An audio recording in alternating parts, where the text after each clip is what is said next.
Hello traders, you're welcome to this video. So in this video we are going to be discussing a strategy that combines the CCI, RSI and stochastic oscillators. Okay, we're going to be looking at a strategy in which we use these three powerful indicators. Alright, now the CCI, which is the commodity channel index, the RSI, which is the relative strength index, and the stochastic oscillator. They are widely used indicators that, when combined, can provide a comprehensive view of market momentum, overbought and oversold conditions, and potential reversals. So we are just going to be looking at how to break down each indicator and use them together for optimal trading entries and exits. Okay. Now, first of all, let us understand these indicators. We're going to be starting with the CCI.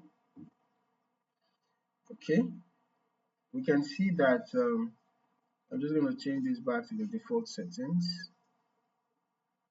Default settings should be 100.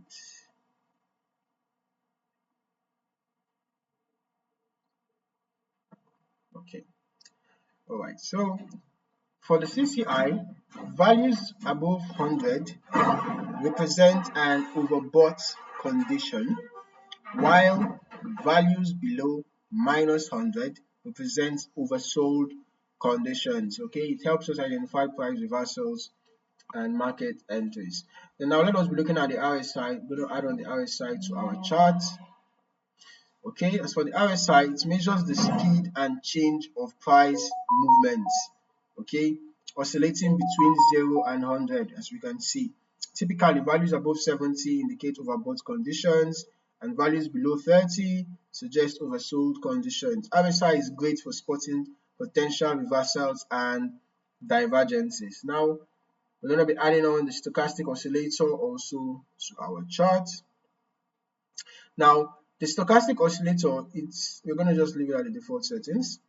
Yeah, it compares the closing price of its price range over a set period, in this case over the 14 period. Okay, it oscillates between 0 and 100 with values above 80 signaling overbought conditions and values below 20 signaling oversold conditions. It helps to identify momentum shifts. Okay, now how do these indicators complement each other? So first of all, momentum confirmation. So the stochastic, as you can see here, the stochastic and the RSI, they both measure momentum, but in slightly different ways. The RSI is smoother.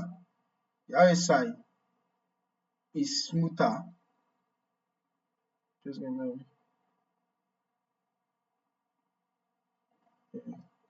because it's supposed to be, let me use the default settings. Okay, change it back to the default settings. All right, so the RSI is smoother, as we can see that it is it moves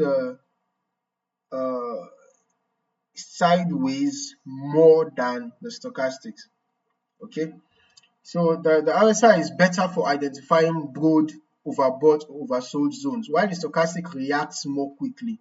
You can see that the stochastics quickly enters overbought or oversold compared to the RSI. So the stochastic is ideal for spotting early momentum shifts. Okay, now as for trend reversals with the CCI is highly effective for identifying trend reversals in conjunction with the RSI and stochastic. When the CCI moves back within the -100 or the +100 zone after being in an overbought oversold area, it can signal a strong price reversal. Okay, now let us consider the trading strategy. As for a buy signal setup, oversold conditions are identified by the RSI and the stochastic. So you wait for the RSI to drop below 30. You wait for the RSI to drop below 30, and then when the RSI drop below 30, it's in case oversold, and then wait for the stochastic to also dip below 20. Okay, then you confirm it with the CCI. Look for the CCI to drop below -100. indicates a potential bottom, and then ideally the CCI should cross back above minus 100 to confirm that the price is gaining strength. So the entry point, you enter the trade once the RSI crosses back above 30, okay, and the stochastic starts to turn upwards from the oversold zone, okay, and then the CCI has to be moving towards or crossing above minus 100 to act as further confirmation. And we can see that having these confirmations, we can see that price eventually went up all the way to this point. So this would have been a good opportunity to enter a buy trade. Okay, so it would have been a good opportunity to enter a buy trade. Then for our exit, we can just consider the nearest support resistance level, or we can wait for the 3 oscillators to enter the overbought zone and begin to point downward. We can see the CCI pointing down, the RSI pointing down, the stochastics pointing down. So we would have exited our buy trade. Now, as for a sell signal, for the overbought conditions will be identified by the RSI and stochastics. Okay, so you wait for the RSI to climb above 70, okay, indicating overbought. Then you wait for the stochastics to climb above 80, all right, and then you confirm with the CCI. Ensure that the CCI is above plus 100, suggesting that the price is reaching an extreme. Okay, ideally you wait for the CCI to fall back under plus 100, right, for confirmation. Okay, so perhaps somewhere around here. Okay, then as for entering our trade, once the RSI crosses below 70, once it crosses below 70 and the stochastic begins to drop from the overbought zone, it signals a potential short or exit. If the CCI also drops below plus 100, it confirms the move. So when you notice that the CCI is dropping from the overbought, RSI is dropping from the overbought, stochastic is dropping from the overbought, we could have entered the sell around here. Okay, stop loss can be above, the swing high.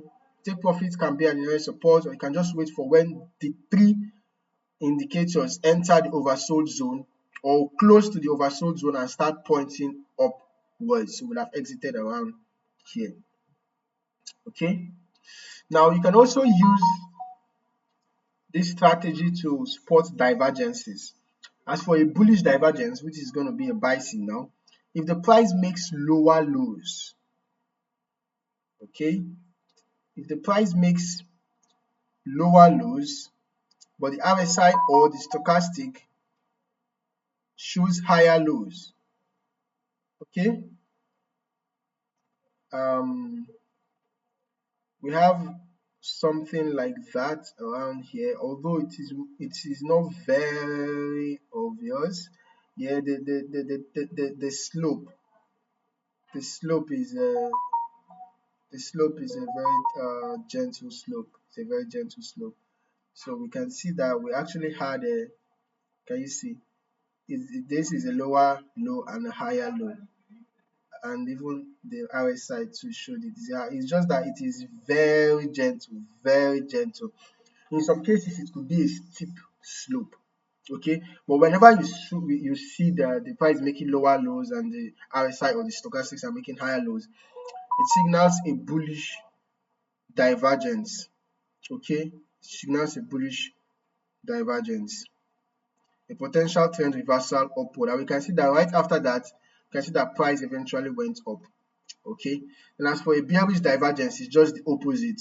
If the price is making higher highs but the RSI or the stochastic oscillator is making lower highs, it shows a bearish divergence, indicating a potential reversal downwards. Okay, so some final tips. This strategy works well on multiple time frames. Okay, you can use it on any time frame of your choice, but for shorter term trading like scalping or day trading, you might want to consider using the 5 minutes or 15 minutes or 1 hour time frame. That is if you are scalping. Okay, if you are scalping, all right. Then if you are a day trader or a swing trader, you can go to 4 hours daily time frame, depending on your tolerance for holding trades for long. Now, always combine this strategy with sound risk management practices. Is very important. setting a reasonable stop loss just below the recent swing low for buys or swing highs for sell. Please, is very important. By combining the CCI, the RSI, and stochastic indicators, you'll have a clearer picture of market conditions, making it easier to spot high probability entries and exits. So I hope you found this video insightful. Kindly like and subscribe for more trading insights. Thank you for watching. Happy trading.